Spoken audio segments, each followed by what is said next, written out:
안녕하세요, 홈트리 임성재입니다. 오늘은 5월호 첫 번째 모델 가족 행복 꿈을 담아내다 라는 제목으로 소개시켜 드리도록 하겠습니다. 우선 자료 화면을 보시면 아시겠지만 많이 보신 분들은 딱 봐도 이게 지금 목조 주택이다, 콘크리트 주택이다 딱 보면 아실 거예요. 보면 아시는 것처럼 콘크리트 주택입니다. 그리고 대형 평수예요. 83평이고요. 경사지에 지어져 있는 그 지하 주차장을 품고 있는, 어떻게 보면 프리미엄군의 주택이라고 보실 수 있겠습니다. 일단 개요를 간단하게 설명드리도록 할게요. 개요는 건축 면적은 총 279.69제곱, 지하 1층이 82.75제곱, 1층이 94.77제곱, 2층이 97.17제곱으로 설계가 되었고, 예상 건축비는 11억 내외가 형성이 되고, 설계비, 그다음에 구조 계산, 인테리어 비용이 이제 별도로 책정이 되어 있습니다.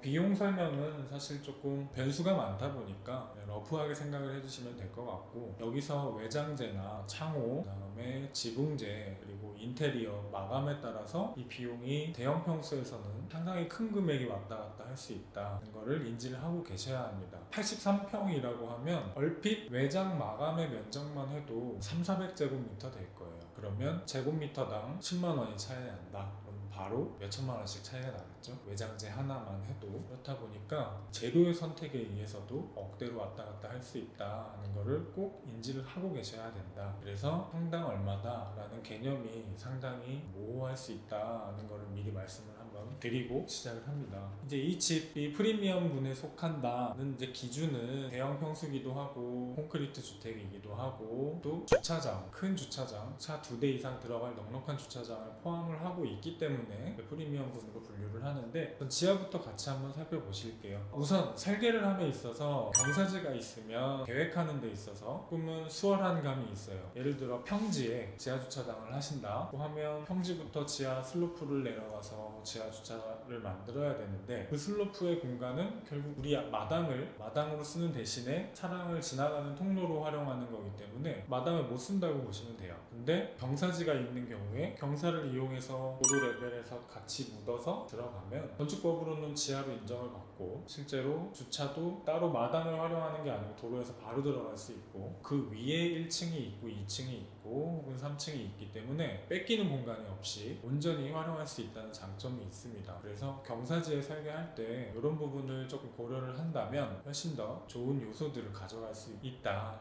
이거를 인지해둔 상태에서 혹시라도 땅을 구매해 두실 때 경사지라고 하면 이런 부분까지도 고민하고 생각해 보실 수 있다. 대신 그에 따른 공사비는 늘어날 수 있다는 것도 같이 염두를 해 두셔야 합니다. 왜냐면 물론 평평한 땅을 사면을 흙막이를 하고 지하 주차장을 만드는 것보다는 비용이 잘 들어가겠지만, 이쪽 부분에 흙과 맞닿아 있는 부분들은 최소 흙막이를 하든 용벽 공사를 하든 해야 하기 때문에 규모가 작은 공사는 아니죠. 평평한 땅 위에 올리는 게 아니라면 그런 토목공사 비용도 생각을 하셔야 되기 때문에, 경사지 땅이라고 해도 공사 비용은 꽤나 들어갈 수 있다는 것도 부연 설명을 드리도록 하겠습니다. 도면을 보시면 지하에서 올라가는 길에 차를 바로 진입을 시킬 수 있어요. 세대 계획이 돼 있고, 차에서 내려서 바로 실내로 들어갈 수 있는 문과, 그 다음에 외부 계단을 통해서 1층으로 올라갈 수 있는 문이 있어요. 이렇게 동선을 분리를 해서 계획이 됐고, 외부에서 예를 들면 걸어서 누군가 손님이 오셨을 때 걸어서 벨을 누르거나 하려면 현관을 진입을 해야 되는데, 그 현관 진입을 위한 계단 동선을 별도로 만들어둬서 그 동선 2개 중에 하나와 겹치게 만들어 놨습니다. 그래서 이제 지하 주차장에 있는 경우에 보통 동선이 하나로 끝나지 않고 2개로 이어지죠. 지하에서 실내로 연결이 되거나 지하에서 외부를 통해서 들어오는 동선이 되거나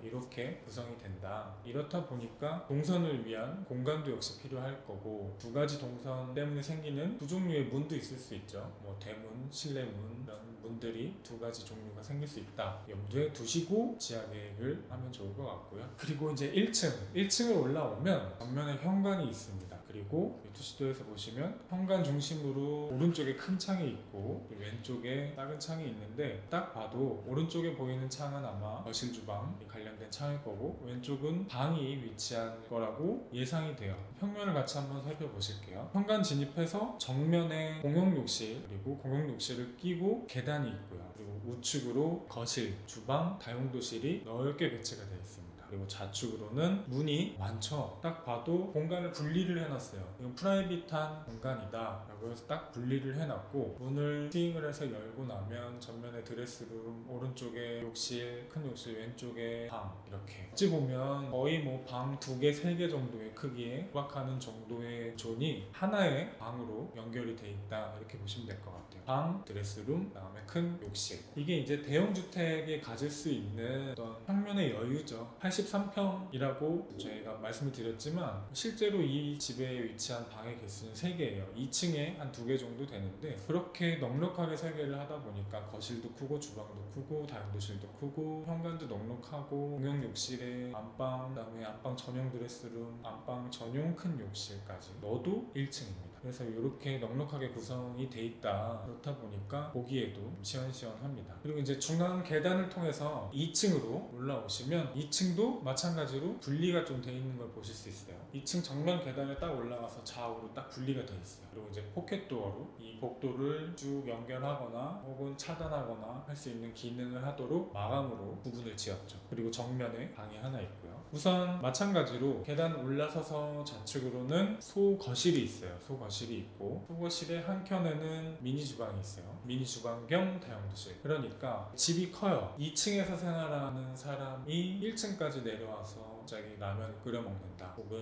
100병에 육박하는 집이 2층 구석에서 물 먹으러 나와서 1층 계단을 돌아서 그때까지 가서 주방까지 가서 물을 마신다? 어떻게 보면 재밌는 일일 수도 있겠지만 상당히 곤욕스러운 일일 수도 있어서, 이런 큰 주택 같은 경우는 보통 분리를 해서 2층에 별도의 주방, 미니 주방을 만들곤 하죠. 보시는 것처럼 물론 구색이 다 잘 갖춰진 주방은 아니지만 미니 싱크대 정도, 식사를 할 수 있는 정도의 작은 주방이 형성이 돼 있고, 그리고 그 안쪽으로는 다용도실, 세탁, 냉장고를 둘 수 있는 정도의 별도의 공간을 마련을 했어요. 그러니까 3대가 같이 산다 해도 생활이 가능하도록 설계가 됐다는 얘기죠. 그만큼 1, 2층이 독립적인 공간이다. 그리고 각 층 안에서도 구분이 상당히 명확하게 지어져 있다, 이렇게 보시면 될 것 같아요. 그리고 거실 앞으로는 베란다가 있죠. 베란다가 있어서 2층이 주방이 작아도 상당히 작지 않게 느껴질 거라고 생각이 들어요. 눈을 감고 생각해 보시면 여기가 거실인데 거실 크기만큼 베란다가 형성이 돼 있다, 그러면 확실히 시야가 저쪽까지 쭉 멀어지겠죠. 거기다가 큰 창이 설치가 돼 있다면. 그렇다 보니까 상당히 2층도 여유 있는 공간처럼 느껴질 거다, 이런 말씀을 드리고 싶고, 그리고 1층과 마찬가지로 한쪽 방으로는 안방, 큰 드레스룸, 그다음에 조금 1층보다는 작은 욕실, 이렇게 있어요. 1층과 다른 점이 있다면 공용 욕실은 따로 없고, 그리고 공용 욕실 대신에 방이 하나 더 있어요. 게스트룸일 수도 있고, 그다음에 자녀의 방일 수도 있고, 이렇게 형성된 2층을 설명을 드렸습니다. 이제 외관을 한번 보실 텐데, 외관 정면에서 보시면 되게 균형 있게 보여요. 경사 지붕 이쪽에 지하주차장의 입구가 있고, 그다음에 건물이 살짝 비껴져 있어서 왼쪽에 박스 형태로